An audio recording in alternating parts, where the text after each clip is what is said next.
Welcome to the Postmodern Art Podcast, a podcast dedicated to giving artists who are wowing the world over the platform they deserve. I am your host, Nathan Ragland, and for today's episode, we decided to step on up to an amazing guest, which led to the fantastic conversation I have for you today. Today's guest is McGwire, the iconic little guy whose wonderful lyricism and amazing flow leads to some of the best nerdcore songs out there today. McGwire is someone that I learned through previous guests I've had on the podcast, and honestly, I just could not get enough of his songs, so I had to bring him on to kind of just poke at his brain, figure out like how he even developed some of the incredible songs that we are going to be definitely talking about throughout the episode today. If you enjoy our guest, please make sure you support him with the links down in the description below. If you enjoy the podcast, make sure you like, share, subscribe, or follow whatever audio streaming platform you prefer. Leave 5 stars wherever you can. You know I see that stuff, and you know it genuinely does make my day. And speaking of subscribing, I hate to bring this up, but last I checked, almost 80% of the people that have watched an episode of the podcast have not subscribed. So if you enjoy today's episode and you either want to explore our back catalog or see the exciting guests we'll be bringing on here soon, subscribe to the channel so you can keep up to date with some of the latest, greatest interviews for this podcast. And if you enjoy the podcast and want to go even a step further when it comes to showing love and support for it, may I recommend our merch shop at fourthwall.com. We have some amazing pieces of art as done by some wonderful guests that have been on this podcast that would look sensational as streetwear that I think you would look fantastic in today. So check the link in the description below, see the merch store link at fourthwall.com, and get yourself some of that stylish, sleek streetwear today. But now, without further ado, please enjoy the Postmodern Art Podcast. All right, McGwire, before we really do get going, I must ask the icebreaker question of the podcast, if I may. Let's say you get to go to a desert island on your own accord. It's just you alone with your thoughts. You get to kick back, relax, breathe, get to really enjoy yourself for a little bit with accommodations. I shouldn't say fully desert, more like a personal B&B paradise away from society for a little bit. Okay. To make sure you don't go completely insane on this island, you could bring one piece of media or one piece of art with you to help with whatever kind of headspace you want on this island. If given this opportunity, what would that one piece be? One piece of media. Am I restricted to, like, if it's a piece of media that is still being produced, would the new stuff become available as it appears, or? Yeah, if it's ongoing, yeah, no, absolutely. Okay. Like if it gets, debuted while you're still on that island, it's like the new piece of media that gets added in or whatnot. Whew, shit. I could, you know what? Give me wow, this is hard. I'm hoping this is the hardest question of the entire podcast. All right. Yeah. Yeah. Give me like something like It's Always Sunny in Philadelphia. I don't know. I haven't finished it yet, and it's very long and it's ongoing. So if I'm gonna be on the island for a while, to be might fair, as well. To be fair, you're on this island as long as you want to be, more than anything else. So if you want to use that, okay. Yeah, exactly. So if you want to use that time to catch up on It's Always Sunny, that's always an option. But yeah, fuck it. Yeah, why not? Gives me a moment to. Perfect. I was gonna say catch up. I will say legit though. Like honestly, I can understand why that's the first place to go to or whatnot, because it's that good of a series, but it's also like a lot to take in. But why for you in particular is that like the thing that comes to mind as the thing you want to bring with you? It was real. I was bouncing between like 2 or 3 shows. Okay. But they were like things I had already seen like fully throughout. Okay. And I don't know. I felt like I've heard a lot of very good things. It feels like this island time, I would rather use it to catch up on the million things I still haven't seen than to rehash what I have seen. So, I haven't seen Breaking Bad. It's like, honestly, like I've seen. When it comes to both the shows that you're talking about, I've seen clips, but I haven't taken the chance to sit down and watch the full series. So I get that mentality at the end of the day. Yeah. But like yeah. When it comes to Breaking Bad, I think literally the only episode I've seen all the way through is some of the first season and literally the finale when it was on TV. That's about it. Damn. Yeah. No, but honestly, good use of that time. I really did appreciate that. But regardless, it's always sunny in Philadelphia. That's your answer. You're locking that in. Locking it in. Then if that's the case, I cannot think of a better way to start the Postmodern Art Podcast. Welcome, everyone. I am your host, Nathan Ragland. Feel free to like, share, subscribe, or follow whatever audio streaming platform you prefer. You will look fantastic in the merch we have at the merch shop, fourthwall.com. Link to that is in the description below. And follow us on Blue Sky, Instagram, TikTok, and most social media platforms at Postmod Art Pod for future updates and guest announcements, including today's guest. He is the iconic little guy whose wonderful lyricism and amazing flows leads to some of the best nerdcore songs out on the internet. Welcome to the podcast, McGwire. Wow. Yeah. Wow. Regaled, iconic little guy. I forgot about that. Hey, that's what's on the description for your YouTube channel. That's where I got that from. I was a friend of mine said, I can't remember. I think my description just said "yo" for the longest time. And a friend of mine was like, "What if you changed it to iconic little guy?" And I was like, "Okay." Hey, you know what? It's kind of stuck since then, right? shout out. Absolutely. But regardless, how are you doing today, McGwire? I'm doing well. How you doing? I'm doing fantastic now that we're getting the opportunity to sit down and chat. Like I kind of illustrated before we really got the show going or whatnot. You're someone that I've actually loved and admire, to be blunt, like at least a good couple of years now at this point. Because I first heard about you, ironically enough, actually, no, it'd been over a year now at this point because I first heard about you, believe it or not, at Neutron Nexus 2025 when you popped up on the fantastic stage to do a fantastic performance or whatnot. That was my first exposure, but like getting to really dive deep into like your discography since then, like I cannot help but just love and admire what you've been able to push out since then. And that's why I wanted to get you on here to talk about all that and then some. But before we talk about the stuff you're doing nowadays, I want to go back just a little bit and learn more or less the origin story of McGwire. And I feel like the best way to start is by asking this question: which is harder, writing songs or hitting 70 home runs? So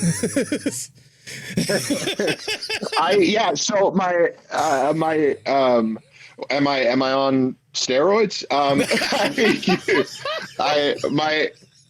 McGwire is my middle name, okay. And I was named after Mark McGwire. I was born in 1998, and my parents were going to name me whoever won that home run race, like middle name. So it was either going to be Sosa or McGwire. So you're telling me there's an alternative timeline where I would be talking to the nerdcore artist Sosa now, not McGwire. Yeah, I mean, I feel like Chief Keith kind of has the Sosa thing on lock. I'll leave it to him. There's also an artist out there as well as he's actually gotten into wrestling recently named Ricky Sosa. So there's that. Oh, okay. Yeah. But no, I did not know there was that legit connection. I just wanted to make that joke. Yeah. I did not know how close to home that actually hit. Yeah. No. Shout out to anabolic steroids. phrases that have never been said in 2026. Let's go. But no, let's get to the actual like real question I want to start off this podcast with. What got you even interested in art and music and such in the first place? Yeah. So my parents worked in radio. Like when I was a kid, my parents worked in radio. So I was just kind of surrounded by music like at all times. And so it started out as a hobby. I really wanted to be just like a YouTuber. Okay. And as like a middle schooler, I was like, well, as a YouTuber, I need to have a variety of uploads. So it was like comedy skits. And then it's like, oh, well, I'll do cover songs because I can kind of sing. There you go. And that started out as a hobby, and then, got lucky to be where we are now. I mean, the fact that kind of what started off as a hobby really, literally, spiraled and gain steam then into what you are nowadays or whatnot. It's also interesting to know that love for music is kind of just always there with your family being in radio or whatnot in the first place. Like I can only imagine how kind of especially thinking back, how kind of weird and surreal it is to kind of think that like that's your start and here you are right now. Like what was it about like the early days hanging around like your parents with radio or whatnot, like that kind of, I guess, lit a creative spark in you? Well, it's actually there's actually a specific story. Okay. I have of the moment I got into singing. My mom hates it when I tell this story, but you know what? I was in 5th grade and I couldn't sing. I could not. Okay. And I was sat in the bathtub singing along to the radio because the radio was always playing in our house. And my parents, jokingly, of course, were like, "Oh, wow, my ears are bleeding. Oh, wow. Oh, bad singing, blah, blah, blah." Right. And I just kind of took it very personally. So I like took all the steps. I started teaching myself how to sing, and then in private, this was all in private. And then I auditioned for the honors choir, and I showed up. I got in, and I showed up to my parents, and I was like, I'm in the all-state honors choir. So it was built out of spite, but they're very supportive of me, obviously. But it's that's just sort of how it came about. And I just love a good catchy song. And that's pretty much it, honestly. I love a good catchy song, so I wanted to make a good catchy song. Or 50 or 100 or however many you are at this point. I think we've lost count after a certain point. No, I mean that is completely understandable. I mean, first off, spite it's not the first time spite has been brought up on this podcast for a reason. Someone's really devoted themselves to art or whatnot. So it's a lot more common of a story than you think, but still, like, that's even hilarious. That's even hilarious to think. It's like, your parents, tease and be like, "Oh, my ears are bleeding, please stop the singing," or whatnot. That just literally lit a fire. You'd be like, okay, I'll show you how I roll. Yeah. I was a spunky kid, I guess. I did a lot of things out of spite. There you go. I mean, I imagine spite probably still motivates some of the songs or some of the things you do nowadays when it comes to how you present yourself, but Sure, yeah. I've mellowed out a little bit. Oh, there you go. I mean, that just comes with the territory of growing up, Fair. I am curious. Also, you said that, like, as well as, that love for music or whatnot, you actually wanted to be a YouTuber first and foremost. What was it about wanting to be on? What is it about YouTube in particular that made you want to, like, dedicate yourself to that field? Just I feel like it's very similar to the music thing. It was just I was consuming it a whole lot, and I just really wanted to be some form of entertainer. Okay. It just kind of resonated with me, and a lot of the YouTube channels I watched were doing like comedy sketches and music covers and stuff like that, and so I was watching like Smosh and I was literally gonna say Smosh was one of the channels, wasn't it? That was the first one that came to mind. Yeah. And so I was just inspired by a lot of those creators and like the things that they were making, and the whole process really interested me. The filmmaking aspect of it, the personality aspect of it, and I mean that's just what sort of drove me to get going with it. And I had a lot of friends around me at the time who also were willing to help, and that was like a really good motivating force. Oh, I can only imagine. Trust me, as someone that does a lot when it comes to collaborations on YouTube in general and whatnot, I know how it is when it comes to, like, you get those people that have kind of that similar mentality or the similar, like, drive to just want to have fun at the end of the day and just put some fun stuff out there at the end of the day. Like, it's always, especially when you find that when you find that one quality group that you just know that whatever you guys are going to do, it doesn't matter what ridiculous, conversation you're gonna have, whatever crappy game you download off of Steam or whatnot, or whatever silly idea that you're gonna parody, like, you know, a knockoff Weird Al Yankovic or whatnot, you're gonna have a fun time at the end of the day, you know? Yeah. I was gonna say, when did it for you then go from something that was just a fun little side hobby, something that you loved and appreciated, to a passion and even potentially your career, especially as you got more and more into it? Yeah. So it's a long sort of sequence of events, but I ended up going to college for filmmaking. Okay. And I was editing videos, and I was super broke. And while I was in college, I was like, well, I can see if I can put my editing to good use. And I reached out to, I believe the number was 175 different YouTubers, with like not even a reel, just like video. Like, you know, it was very amateurish the way I reached out to a bunch of people. And I ended up, after like a year or so of pushing, I ended up editing for my friend Cam, who at the time went by Video Game Rap Battles, was his channel. Oh, okay. It's like Epic Rap Battles of History. Right.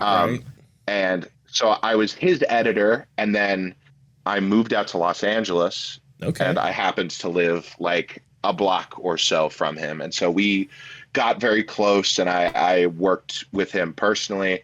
And then he made the shift from rap battles into nerdcore music. Okay. And I was still very set on being a filmmaker out in Los Angeles. And I was pushing for that, and then the pandemic happened, and the entire film industry shut down. And so I didn't really have anything to do. And so Cam was like, well, you could make nerdcore music like me. And I grew up like watching, you know, like jtmusic and Dan Bull and all of them. And I was like, yeah, you know, sure, I'll give it a shot. Yeah. And it was right place, right time, I guess. And then like I was able to make it my full-time job like a little over a year ago. So hey, there you go. Haven't looked back since. I mean, given the stuff you've been able to push out there, I'm glad you haven't looked back since. Yeah. Because I can only imagine, like, obviously, you know, when you're first, even again, like you said, you know, you're broke college kid getting into filmmaking, which also same here. Tried to go to school for filmmaking as well, so I get that. I know that yep. Hustle, that grind at the end of the day. I know how soul draining it could be at the end of the day. Yeah, I mean, I dropped out after first year to move to LA, so it was, you know. Okay, I didn't finish. Oh no, you're smarter than me, because I also didn't finish, but I also tried to tough it out and was there for like 4 or 5 years before I'm like, yeah, this is costing way too much. I'm on this vicious cycle of like start off really good, end up failing every class. Maybe I should get out. Yeah, I feel you. Yeah, but no, I like it's good to know that like what started off as like, you know, the standard drive to try to do filmmaking or whatnot had its weird little ways of kind of looping around to this weird, unique journey of here you are right now, being able to perform with some of the, you know, some of the like with. Wow, words come back to me. I had it and then I lost it.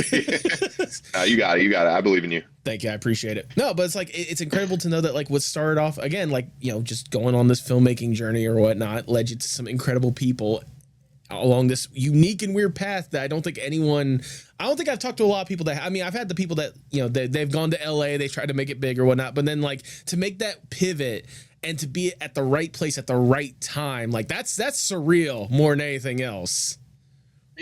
Yeah, truly. No, I am very thankful that it worked out. And obviously I'm not downplaying. I was uploading a song a week for 2 years. Oh yeah. And you know, I made it work because I had to make it work. Like it was literally my only option. So, yeah. You know, something about being a starving artist really really drives you. especially in a time where being a starving artist is probably not the best, especially when at the time you became more or less that. Like you said, the pandemic had just pandemic was right around the corner. The pandemic had just happened or whatnot. Probably not. Yes. Yeah. Probably not the best time to be looking for a job point blank. Yeah. But a really good time to start being a YouTuber because everybody was inside. So yeah, just stars aligned. It was very cool. I mean, once again, I relate a little too closely because this podcast started September of 2020. So it was in the middle of that pandemic area when I got this bad boy going. All right. So, yep. Hasn't been a money-making venture yet, but then again, I'm not the one that's putting out quality music week in and week out, or at least every opportunity that you get. I mean, like, I think that's one of the reasons. You've got some cool interviews. I looked through your channel. You've interviewed some like really fucking cool people. Well, I appreciate. So I wouldn't. No, I'm not. I wouldn't downplay it.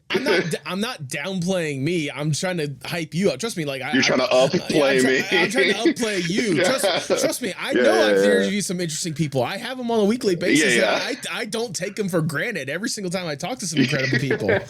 But like, but with you, with what you got going on or whatnot, I think it's not just the fact of like that the grind definitely helped. Like the fact that, like you said, you had to after a certain point or whatnot, but it doesn't hurt that every single time you put something out there, it's quality in one form or fashion or whatnot.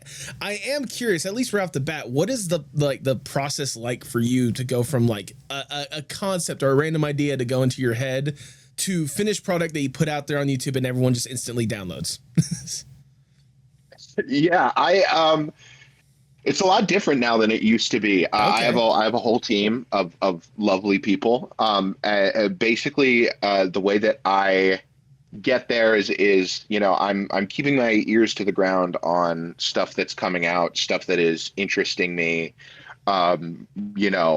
stuff that I feel like I could explore in an interesting way. And if it gets past that point at all, where it's like, all right, do I think I could contribute something interesting, based off of this thing? Right. Then I get like a rough, a rough outline of a song, like melodically, whether through like a small demo, just like a voice note, or like a bass instrumental, and then I send it to my producer, one of my producers, very lovely people, Absolute Zero, Axie, Callie May, all people I work with often, very, very talented producers. A Wolf Boy, my buddy, and so then I get the thing fully produced out. I finish writing, because I usually just start with a hook. I finished writing the whole song around it. Okay. And then me and Wolf Boy go to his studio, which is just the retrofitted garden shed in his backyard. And we sit down and we just sort of like hack away at it until it is like, until it feels like it's done. And then even then we push it a little bit further. Oh yeah. And sometimes I send it to my friends for them to look at it. Sometimes, my peers, or, I'll get guest vocals. And then around the same time, I will have sent the whole song or part of the song to one of my editors. And then I usually have my editors edit like the hook of the song, and then I'll edit the rest. I used to edit all of my videos, but I've been doing it for 5 years, and I'm tired. So I'm tired of this, Grandpa. Yeah, it feels better to just like pay somebody for their time to give me more time to focus work on the creative aspect. And then I send all of that to my thumbnail guy. He gives me a thumbnail, and then we're rolling. Yeah. Then we have a song, and that process can take anywhere from like a month to like if I really need to crunch, I've done complete songs in 2 to 3 days, Jeez. sometimes in like under a day, but I don't think I have very many of those all-nighters in me anymore. When you were really struggling, when you were really starving, it's like I have no choice but to push myself to those one-nighters, you know? Yeah. I was so much younger. Yeah. I'm not 25, 24, 23 years old anymore. Like I'm tired. Again, I'm tired of this, Grandpa. No, but I mean, like, it's incredible to know that, like, that process, especially nowadays, is a lot easier on you, but it's still like a lot of creativity that definitely goes into it, especially when it comes to obviously the fact of it being nerdcore. Like, it's already complicated enough to write a song, but especially whenever you have to try to morph a song or whenever you try to craft a song around like something that is probably near and dear to you, or at least when it comes to like the media and aspect or whatnot. Like, I know you said part of it is having your ear to the ground and seeing what's popular out there or whatnot, but like, what is it about making nerdcore music in particular that kind of creatively drives you?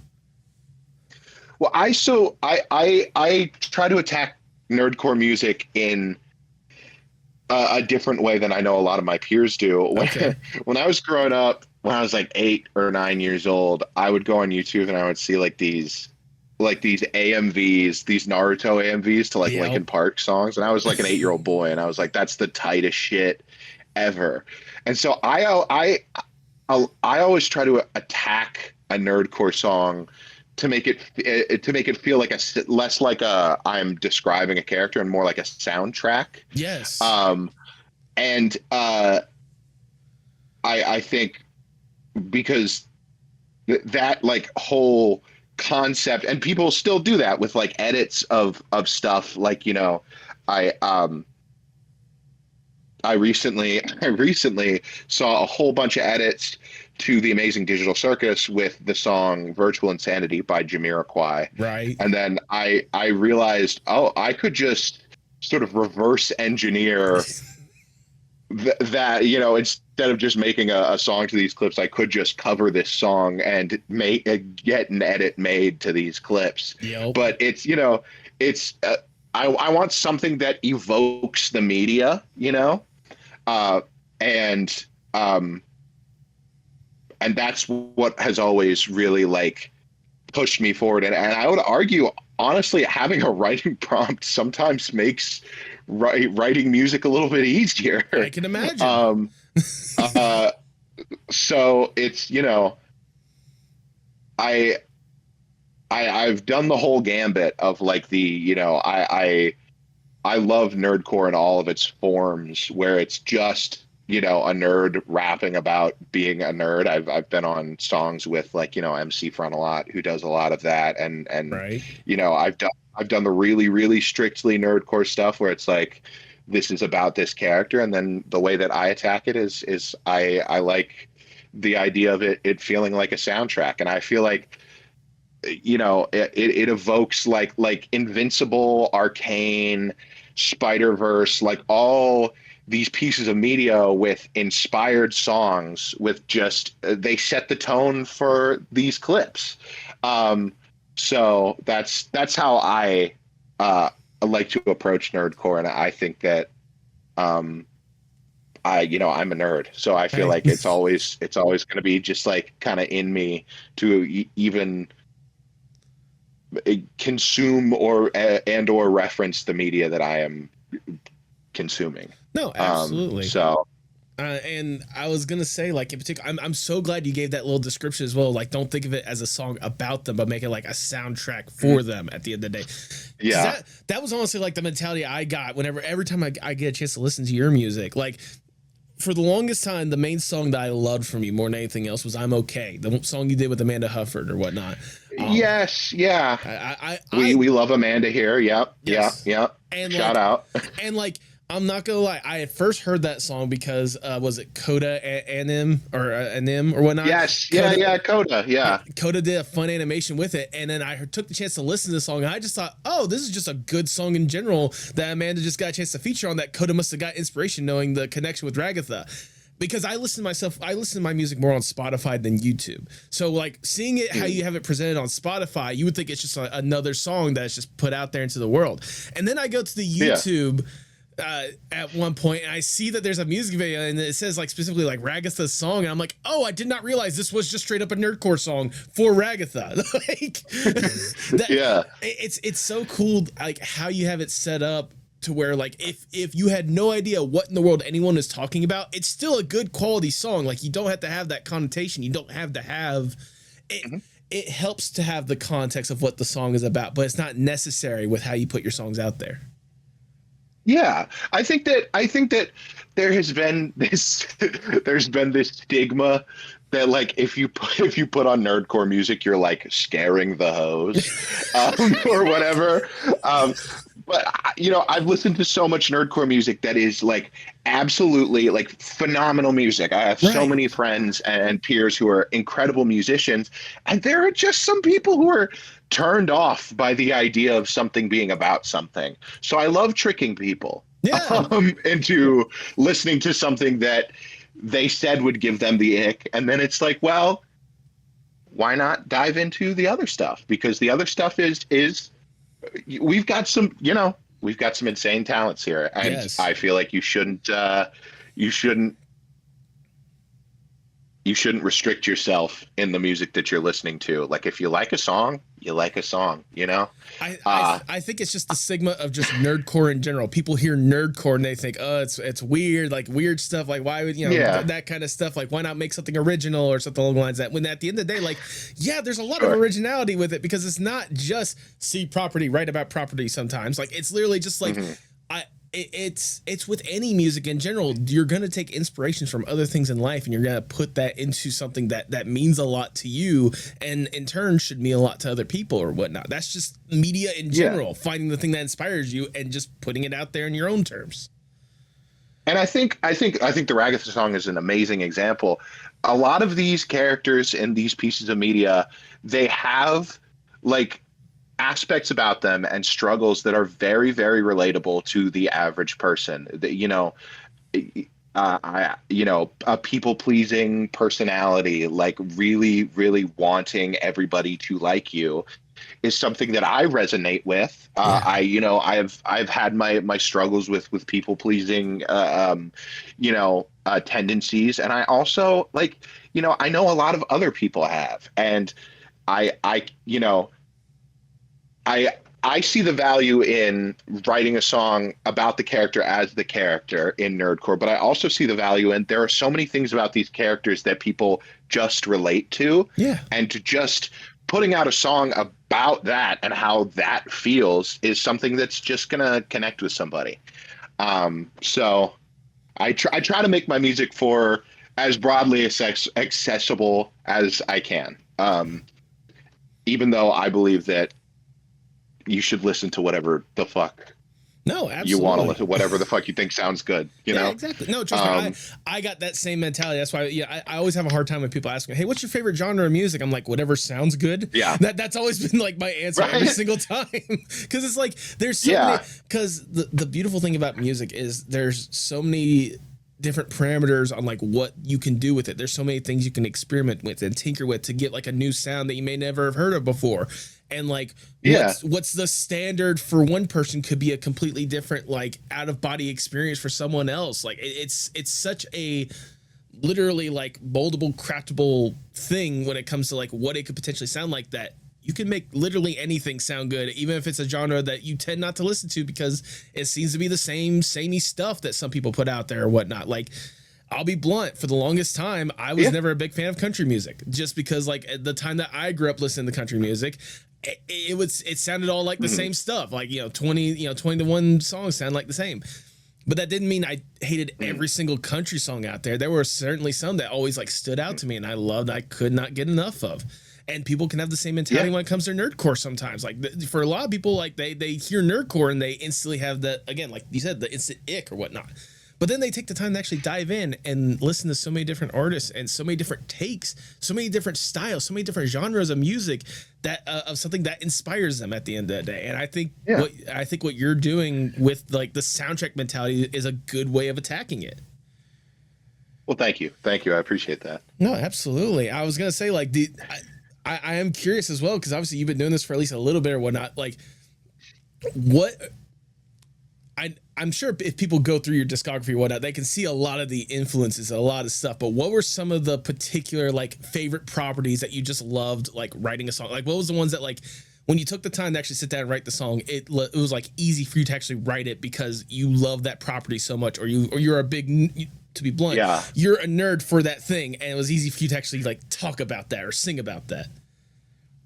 I wrote a song about the video game The Binding of Isaac. Yes. As a way in my head to like rationalize the hundreds and hundreds of hours I had poured into it like the last couple months. Right. I was like I'm just gonna like it's like a mental tax write-off where it's like I've been skirting off work to play Isaac. I just got done playing Isaac right before this. And that song really just like it just kind of flowed out. I really liked that. I love making stuff I really liked making stuff inspired by Has Been Hotel. It allowed me to make more musical theater and more directly referential nerdcore stuff. A lot of my Has Been Hotel stuff is directly referential to the source material, right? Because it's a musical, and so I was like, oh, wouldn't it be fun to create something that feels like something inside that world, but it's already a musical. So I was like, I think it would be really cool to attack it XYZ way. Yeah. One Punch Man was one thing that was a lot of fun. One Punch Man got me back into watching anime when I was an adult. When I was a kid, I didn't really watch anime. Obviously, I consumed like, Naruto, Bleach, like Dragon Ball to like some extent, and Pokemon, Beyblade, not Yu-Gi-Oh, Pokemon, Beyblade, like Bakugan, like those or whatever. The stuff that they would have on like mainstream television more than anything else. Yeah. And then I got back into watching anime with One Punch Man. And so when I started making nerdcore music, I was making music about anime. So I made a bunch of One Punch Man inspired things, and I just the media itself really sort of speaks to me. There's a lot of stuff. I mean, I love making Digital Circus songs. I think I can really sort of I was really able to like dig into like, because they had those themed episodes, I was really able to dig into like a bunch of genres. Yes. I got to make a Halloween song. That was a lot of fun. I love a piece of media that gives me an excuse to do something I've been wanting to do for a long time. Oh, there you go. And a lot of people are like, well, why don't you just do it? It's one of those things where it's like, I'm not actively thinking, oh man, I can't wait to make like a Halloween song, but like, yeah, like fuck yeah, I'd love to make a spooky song, and my job presented me with the opportunity to make one. So it's one of those things that like as you're in this field and you're working on it, it's like you're working on something, you think, oh, it'd be cool to do this at some point, or it'd be cool to do that at some point. And then when the opportunity presents yourself, it's just like, oh wait, yeah, this thing I put in like the back of my mind, yes, I could do this, let's do it. Yeah. So I just anything that really allows me to like challenge myself and keep sort of reinventing the wheel, so to speak. I have a lot of love for that. No, absolutely. I can match. Plus, I gotta say right off the bat, I'm so glad you mentioned that Binding of Isaac song first and foremost, because when I did my research for you preparing for this episode or whatnot, that's been my new favorite song. Like, I've had that song on loop. It is that good. Just like the heavy beats that are going with it, like the way you attack the verses or whatnot, like the intensity that feels like, again, you're in the middle of playing a Binding of Isaac game at the end of the day. Like, I can see why that's up there with one of your favorites. I love that song. That song it sounds nothing like a lot of my discography, and I really like how a lot of that is thanks to the beat by Longest Solo Ever. Yep. Who he really likes those like deep, like bone rattling synth basses. Yep. and so do I. No, I can only imagine. And I mean, like, I love how you're able to get so much inspiration from all these different things as well. Because I imagine for some people, it's hard for them to get inspiration from even one source, let alone like all the different ones that you've been able to consume, and even inspire you to turn around and be like, oh yeah, I haven't watched this in a while, or I haven't seen this in a while. Like what we were talking about with anime or whatnot. Like, it's really cool that it's a cool little trade-off in a way. You get to enjoy more media, and other people get to enjoy more media as well with the songs you get to put out there, you know.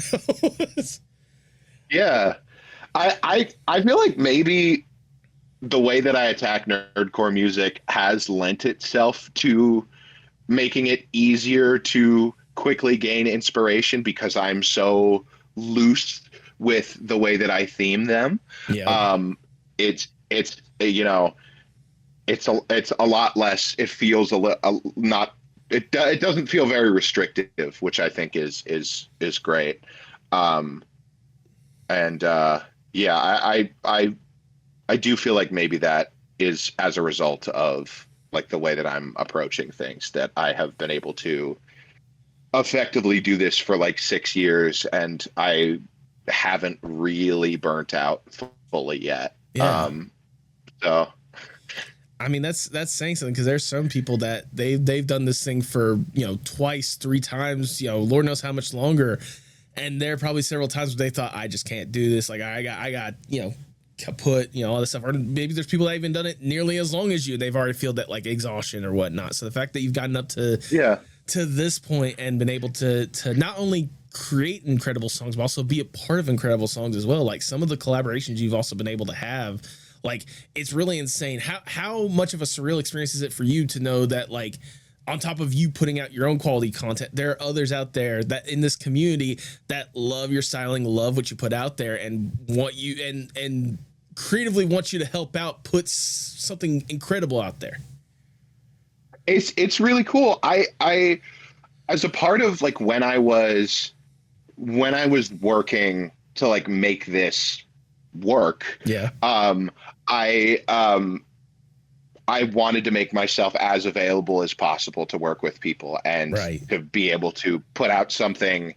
I wanted to be known as someone who could give them back something quickly that was a really, really good product, so that they kept coming back to me. Oh, absolutely. And I feel very honored that, you know, these people, some of whom I like looked up to when I was a kid, really trust me with their art to the point where they keep coming back and they keep working with me and they keep letting me write my hooks, and it is pretty surreal. It's really, really cool.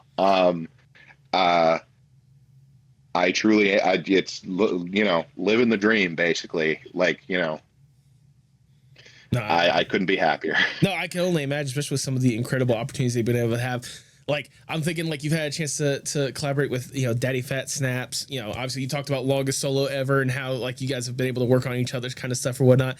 I would be remiss if I didn't mention at least quite possibly the biggest collaboration you've had so far, which is working with quite possibly one of the founding fathers of Nerdcore, Living Tombstones, with you you providing your voice for Step On Up or whatnot, which that's also quickly become one of my favorites. Just listen to that song over and over again. That was crazy. I am still a little shocked that that came about. I'm really, really grateful, because it's, you know, it's a very good song. And you know, again, I grew up listening to Living Tombstone, so it's like another sort of surreal thing that, you know, people I've looked up to are consuming and enjoying my work enough to the point that they want to have me on theirs. So it's crazy. It's really crazy. I imagine it's probably a very simple answer to this, but I'm curious, like, how did the opportunity even come to you? Did they just reach out, be like, hey, we're a huge fan of your stuff, we have this idea, do you want to help out? I was performing at this show called Nerdcore PartyCon. Okay. In 2024. It was 2024 or 2025. It was 2024. Okay. And TLT was a main stage act during that, and I was a side stage act, and I guess Yoav had been working on this Monty song for a long time. Okay. And he heard me do my set and just thought I sounded how he wanted the song to sound. And so they approached me, like, I can't remember if it was during or shortly after NPC in 2024. And they're like, hey, we have this idea. It's not fully crystallized yet, but would you be interested? And I was like, yeah.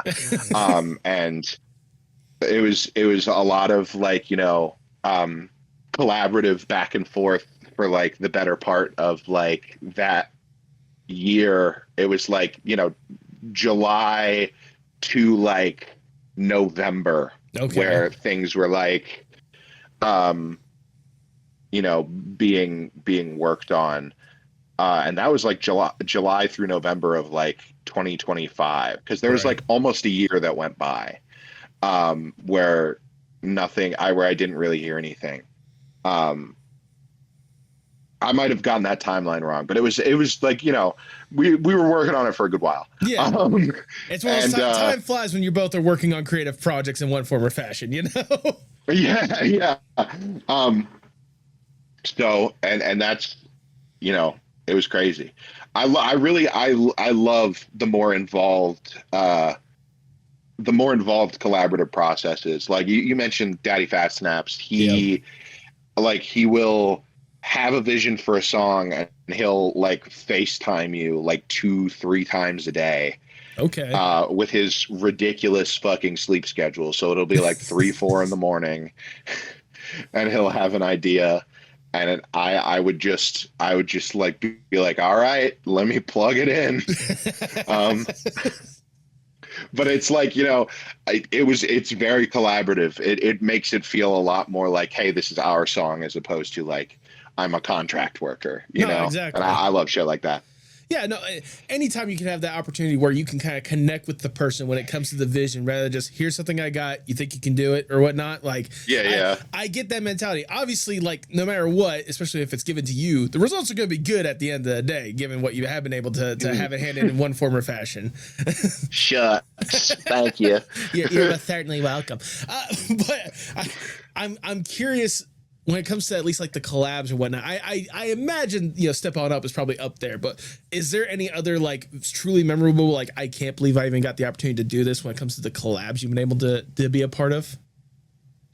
jtmusic was insane for me just because of how much I had consumed their stuff when I was a kid. Right. And then DPS got me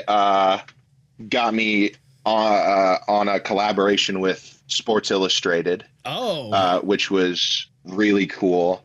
Because I also grew up, on top of being a nerd, I grew up as someone who really liked sports and like, watching sports and playing sports and being active and shit like that. So that was really, really cool. The Streamy Awards, the Stupendium hooked me up to perform at the 2023 Streamy Awards. And that was so surreal. I was booked like 3 days before the event. And it was like, I felt like a fish out of water, and I was like meeting all these people I had looked up to for ages. And it was, insane. That was a really cool one. And there may be a couple of things that I can't talk about that are very exciting coming up. So keep your eyes and ears out. You little tease. I mean, obviously you got the tease because, keep people interested in wanting to hear your stuff, but you little tease. Yeah. Oh goodness. I also gotta say real quick, I didn't even know about the Sports Illustrated thing or whatnot. That's cool because believe it or not, there's a lot of times I've been able to relate with you. I also grew up fairly a sports fan as well, and so like I remember my mom even getting me not Sports Illustrated Kids, the actual Sports Illustrated magazine. So like just like to just read and just enjoy or whatnot. Like I remember my first one was actually right after Kevin Garnett and Ray Allen got traded to the Celtics. Like to the Celtics? Yeah. The Celtics era. Oh my God. Yeah. My mom is from Boston, so we are a Celtics family. Yeah. unfortunately, this year. We are a Celtic family. But Hey, yeah, no, it was you guys got really a cool. championship a couple years ago. You guys are We did. We did. Well, you know.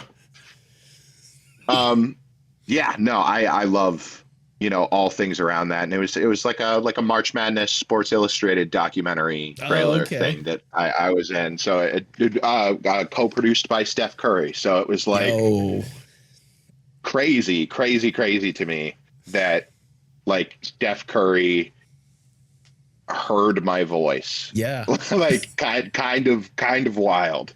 And that's all thanks to DPS, because he was the guy behind making the music for that documentary. So it was, you know, it was our old Dobby song that was in it. Okay. So goodness. No, yeah, shout out. Yeah, shout out. I mean, like, that's just the incredible, like, again, that's the collaboration aspect from it more than anything else. Like the fact that you've had some of these cool and surreal opportunities. I can only imagine, like we have mentioned before, when it comes to some of the original stuff, the ones you've been able to put out there. I am curious. I think I kind of got a taste of it when you mentioned it or whatnot. But what are some of the more particular, like, what are some of your favorite, or at least like the most personal songs you've been able to put out there and such? Like, you know, obviously, clearly a lot of this is making a soundtrack for a character, but how out of the songs you have been able to put out there, is there any that's very personal, or at the very least like the favorites when you think of like what you have been able to put out? I have an album coming out sometime that is full of very, very personal music. But I also like that Ragatha song came from a very, very personal place. I had a song about Lemillion from My Hero Academia that I wrote to cheer myself up while I was having a very, very hard time in my life. That song means a whole lot to me. Gosh. Yeah, a lot of the more recent stuff is like not even necessarily super personal to me, but I'm very, very proud of, because of how hands-on I've been able to get with my team and with my music. So it's yeah, just a lot of those are you know, really just like mean a lot to me in how they've progressed me as a musician, and how you know, looking back how different my life was during some of these songs. It's a very interesting sort of window into my headspace at the time, or like what I was going through, or my successes, my failures, whatever. I don't know. It's a very interesting time capsule, and I really like sometimes going back and looking at all those old, you know, McGwire songs, even if I'm not a fan of a lot of the really, really early ones. Hey, you know what? Trust me, I think I can speak to this as a content creator myself, who's also talked to a bunch of content creators. There are certain ones that you look back on and you're not mad that you put it out there, but it's kind of one of those, you can tell how much you've grown as an artist when you see how you were performing then, or what you did there then compared to what you've done since. Trust me, there are some early episodes in this podcast where I look back and I cringe, because it's like, God, why did I ask him like that? I should have prepared better for it, or something along the lines of that, you know? I think that's what, like, it's really cool that like that can be done, because it shows that you've improved, and it shows that you are striving to improve. Because if you looked back on something like 5 years ago, and you've been working constantly for 5 years, and you're like, this is perfect, I can't have done this better, you're either like a fucking savant or you're plateauing, you know? And I think the mark of a good creative is just wanting to sort of keep pushing forward. Or there's a secret third option, being delusional, but that's a whole different story. Yes. Yeah. Yeah. No, but fair enough. But like it's incredible. Like, even though that, like, again, you've definitely seen the growth in your music and in your content, the more you kind of go down this path, and you know, hearing the fact that you even got to a point where now you have a personal album in the works or whatnot, which I don't know if that's breaking news or whatnot, or that's something you've teased online. I teased it quite a while ago, Yeah. and I'm sure it will come out on its original date, June 1st, 2022. All right, you guys pay attention to it. You need to Yeah, get those 2022. dates. Go ahead and start those pre-orders. All right, they're probably. So hopefully it'll be done this year. Okay. When I don't have as much of a deadline like I do with nerdcore music, I tend to really, really like grind to a halt on my music, getting like all caught up in the the weeds of like little tiny things. No, that's fair. And yeah, so hopefully it'll be done. It's hopefully it'll be out. I'm not going to say a date. I can't do that again. I can't do that again. It's going to be out February 30th, 2027, folks.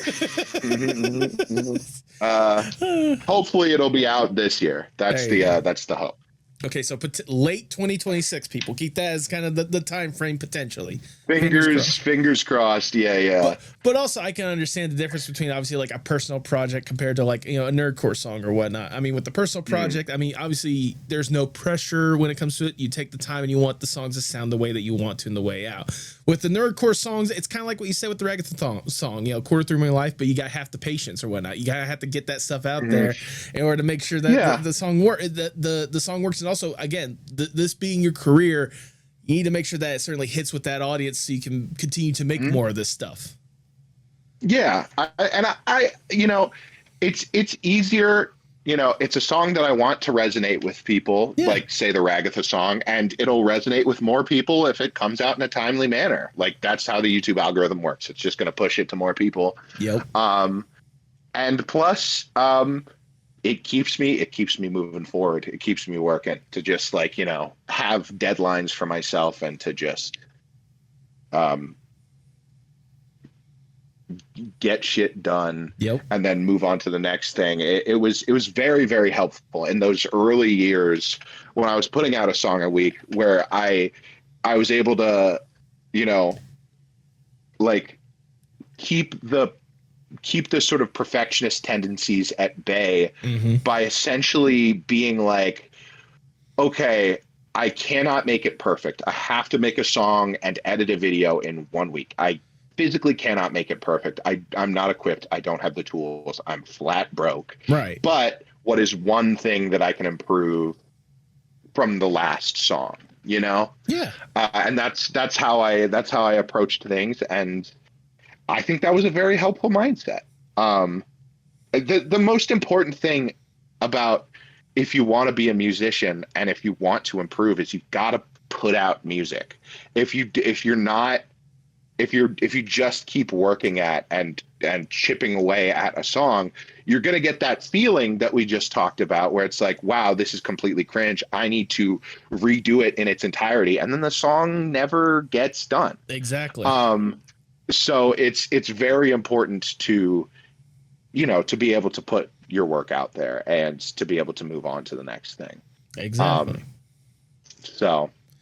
No, absolutely. I mean, especially with kind of the sphere that you're kind of working in, of trying to just like get the next thing out there, keep going, pushing forward, and keep growing more and more. It does also leave me kind of curious as well, because obviously you've done a lot of tracks, you've tackled a lot of subjects or whatnot when it comes to the properties or whatnot. Is there a particular type of song, or is there a particular franchise that you would love to tackle at some point and like just make a song just to have it out there, regardless of how the algorithm pushes it? Yeah, well, so for the longest time, that was my Isaac song. Okay. But and that it just did well, I guess. But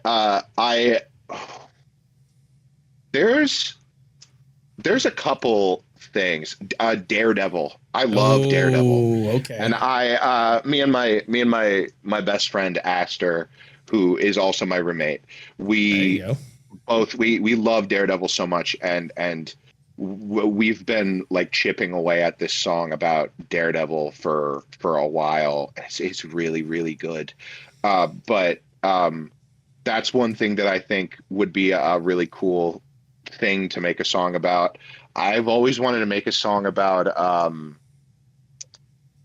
like that indie video game Limbo. Yes. I love that aesthetic, and I feel like that would lend itself to something very interesting. Mm-hmm. And I don't know. I feel like a lot. There are things that have yet to cross my radar that will strike me in that way. I'm very excited for the future. Oh, absolutely, especially with how much more creative stuff is being put out there, how much more opportunities people are creating for themselves to make some incredible stuff that could inspire, you know, McGwire or one of the other several incredible nerdcore artists that are out there to take that inspiration and put out some incredible quality, you know, music out there at the end of the day. Yeah. I have to ask, especially at this point, like even just taking a step back, like obviously you've done a lot as it is so far, and especially in such a relatively short amount of time, 6 years, like, you know, again, as someone that has also done something creative in 6 years or whatnot, like it's both, it feels long, but it's also not as long as like some people that have put themselves out there in this kind of creative field. But even then, like taking a step back, thinking to obviously all the stuff that you love when it comes to art, like back to the early days when, you know, you and your parents were, you know, your parents were in that music field or whatnot, in the radio field, and you just had that exposure to music, to here you are right now, taking that time, letting that creativity flow and putting out your own quality, you know, quality music as it is. Does it surprise you how much you've been able to grow as an artist? Like yes and no. I think, you know, several years ago, before I was putting out original music as a McGwire, I would not believe the quality of music that I am putting out now. But obviously you know, there's really no ceiling to these things. I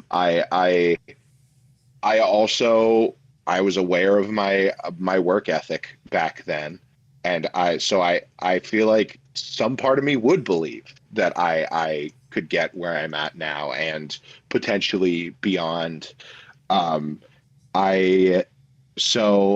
So yes and no. It's really, really cool to be at a point now where I can, whoa, my goodness, oh my gosh. Holy cow. Sorry. No, you're good. You're good. Let me, do I need to like check your pupils for like concussions? I knocked you over there. Trust me, I'm good. I think I can see clearly. Yeah. It's really cool to have music out now that I can listen to and be like,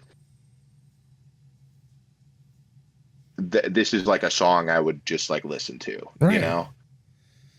You know, for a while it was like, I've worked really hard. There are aspects to this song I really like. There are aspects that I'm not fully proud of, but that's because of the breakneck pace of things and you know, and my ability at the time. Right.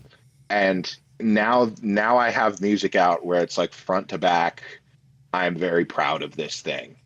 And I was able to make it in like a really quick amount of time. So it's I think that is the most, like, shocking is the wrong word. The most like surreal, maybe, or the coolest. Yeah, surreal. It's the coolest thing about all of it. Oh, yeah. Is, you know, the progress is awesome, and you know, it just comes with practice.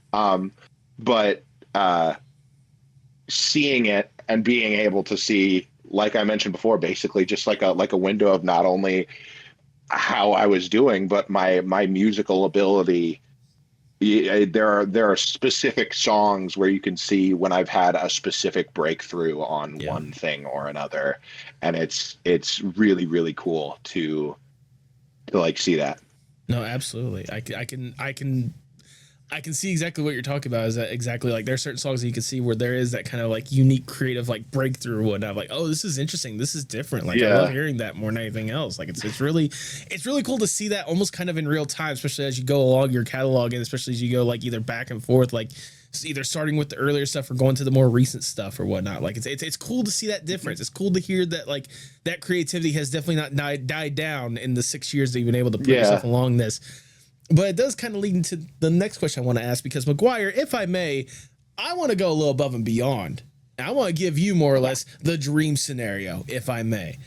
Let's say I am Big Shot Mr. Moneybags. I come up to you and like, look, McGwire, we know you have done some incredible stuff. We've heard the collabs, we've heard the originals. We know that this stuff slaps, and we know you could potentially do more. You just need a little extra push, a little extra platform to get you to that point.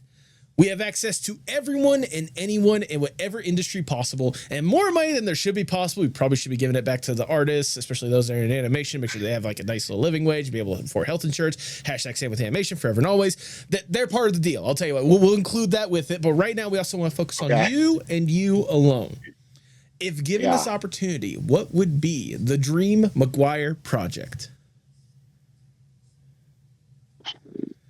It would probably be something personal, like an album. Realistically, like I would love to see what a full creative project, front to back, with industry resources and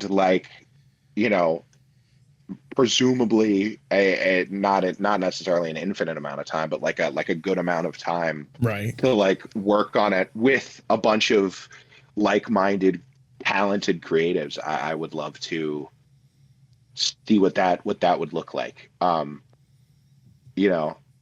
I've always loved that sort of maximalist, really, really detailed sound to songs, and I feel like having access to all of that would be really, really cool, and would be able to help me fully realize whatever vision I am focusing on at the time. Well, there you go. That's a good thing to always aspire for, especially again, like you've done so much when it comes to other properties and the other stuff, like to take the time and have the resources to put out the true version of you out there. That's always something that I imagine any artist tries to aspire for at the end of the day. So I can only imagine. Yeah. I will also ask in the same vein as well. I obviously asked for when it comes to your own projects, but I also forgot to mention this. I forgot to ask this as well. Obviously, you've done a lot of incredible collabs already as it is. We went through that list or whatnot. Let's say, and also in this dream scenario, you also get the opportunity to have a dream collaboration with someone you've always wanted to make a song with. Is there anyone in particular that pops in mind? Chance the Rapper. Oh, okay. I really like Chance the Rapper. I would love to work with like a John Bellion, maybe. Very, very talented producer. Right.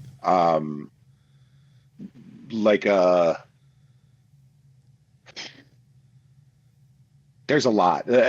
Chance the Rapper is the one that always comes to mind. I feel like really, really early on, my music was super inspired by and arguably a little derivative of his music. That's fair. But I think it would be very cool to work with that guy.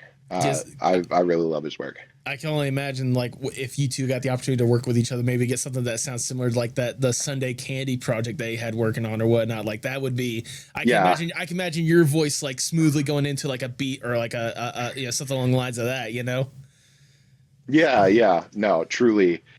I love, I love the work that he has put out there, and would be really cool to work with him or someone that makes a very similar style of music. Right. Absolutely. No, I can only imagine. I sincerely hope you get that opportunity at some point, because I mean, goodness. Yeah. But sadly, we do got to get down from that dream scenario. We have to get back to reality, and I'll ask the ever so generic question. Where do you hope to see yourself, say, 5 to 10 years from now? Living comfortably and providing for my friends. There you go. Hey, that's what I imagine any creative, like, trust me, that's something I strive for more than anything else, just to be able to live comfortably and to help out others whenever I can more than anything else. Yeah. I mean, especially in your field, especially with the people you get to collab with more than anything else. I mean, you said you had a whole entire team that helps you out with that kind of stuff. Like, I get that. And hey, you know what? If nothing else, that just means you get the opportunity to do more of the stuff you get to do. So like, why stop now, right? Right? Yeah. No, truly. As we start to wind down the interview, I just got one last question I want to ask you. Obviously, you are deeply entrenched at this point when it comes to art. Like there's again, we've established early days being around the radio and such. Here you are right now. There's nothing that's going to take you away from this art field in one form or fashion. How important is art, not just for you, but for the world as a whole? I think art is crucial. I think art is expression, and expression is important to the human experience. And I think that a lot of people think that in order to make art and to express yourself in art, you have to be like what the industry considers as like an industry standard level. I think creating and getting those feelings out there and presenting them in your art makes you an artist. I think that it's so important that the human experience can be encapsulated in these little time capsules, songs, paintings, physical media, digital media. It's creativity is the heart and soul of the human experience. And I think it's absolutely crucial, especially given the times that we are going into with the rise of AI and generated art. Yep.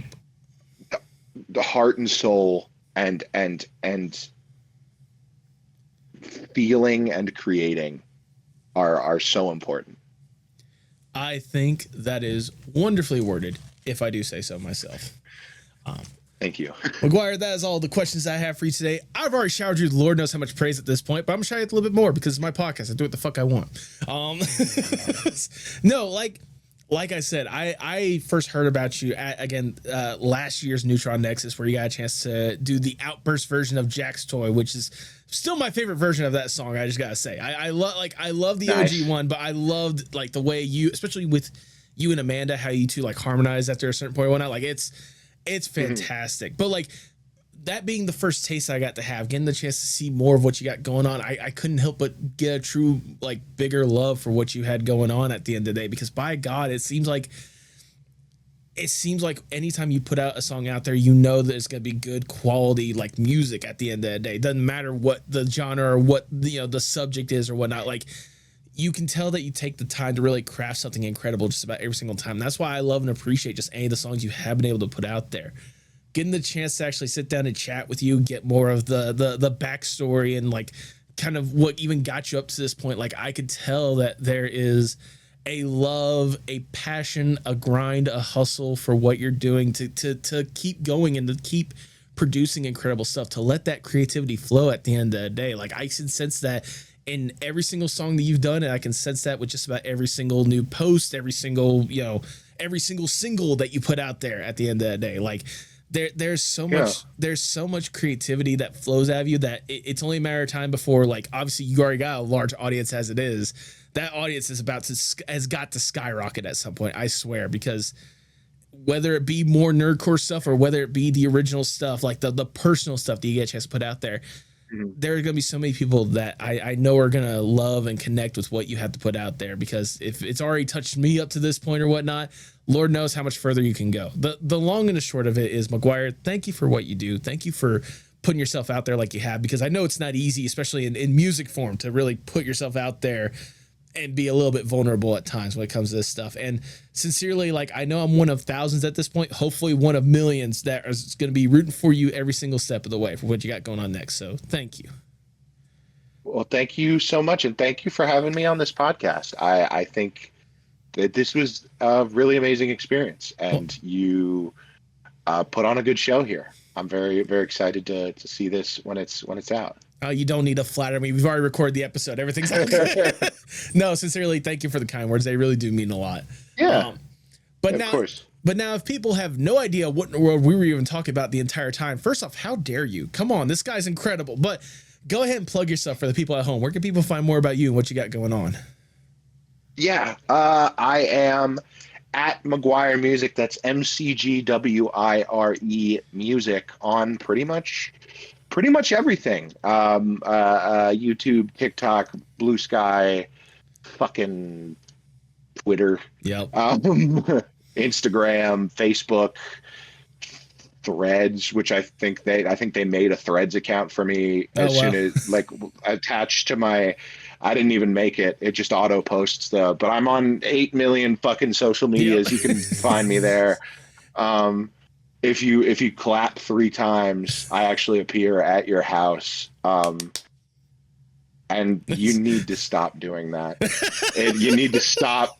I've got a life. Please stop summoning me to your house because I have to walk. I have to walk back. I have to get my bearings. I have to walk all the way back to my house. You gotta get like like you said, you have a roommate there. You gotta get the hookup. Be like, hey, clap 3 times. I need to get out of here, man. I do. Every single time there's a concert, I'm zipping around back and forth. And it hurts. It hurts really bad. My molecules are being ripped apart violently and reassembled. I'm a new man every single time. It's a real ship of Theseus type situation. Yeah, but I will say at the same time, the walking back, that's gotta be great for your thighs. Oh yeah. Oh, for sure. For sure. If you missed any of those links, I'll be sure to have them in the description below. Don't worry, I got y'all covered. If I do link a Sosa music, I would be concerned, but that's a whole different story. Huh? Yeah. That's my Wario. That's your Wario. You need to find if there is a Sosa out there, and you need to like do a Sosa, like a musician named Sosa, and you need to have that collab. You need to do that collab of like, look, we're the heavy hitters at this point. Let's make this happen. There's a guy on Spotify called Dark McGwire. Is that similar to like how on YouTube they have like the LARPers now? So like there should be one out there that's like LARP Guire or something like that. Yeah, I don't know. I don't know. I just think it's very funny. He makes house music. Oh, there you go. So hey, see if you can get collab with him. It's like the McGwire squared or whatnot. There you go. Yeah, I guess. Do you have any final words before we do sign off? Just one.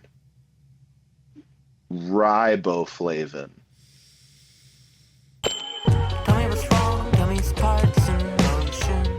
Sing me a song, tell me your eyes can all open. Show me it all, pick me up in the car you drove when you used to call. Show me it all.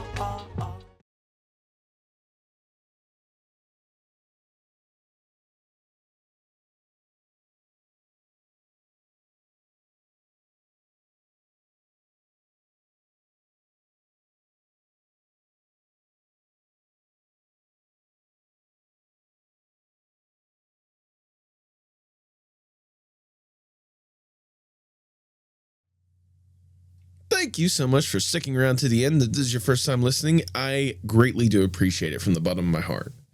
Like I said in the intro, this was an absolute fun chat with McGwire that I'm just so glad he took the time to do this. McGwire, if you've gotten up to this point, thank you so much for giving me even an ounce of your time to do this thing. Nerdcore has always been one of those like unique fields that I've wanted to see more of out there more than anything else. I keep talking about people expressing their creativity in one form or fashion at the end of the day, and Nerdcore is a really good example of that. It's the musical equivalent of fan art, honestly. Like,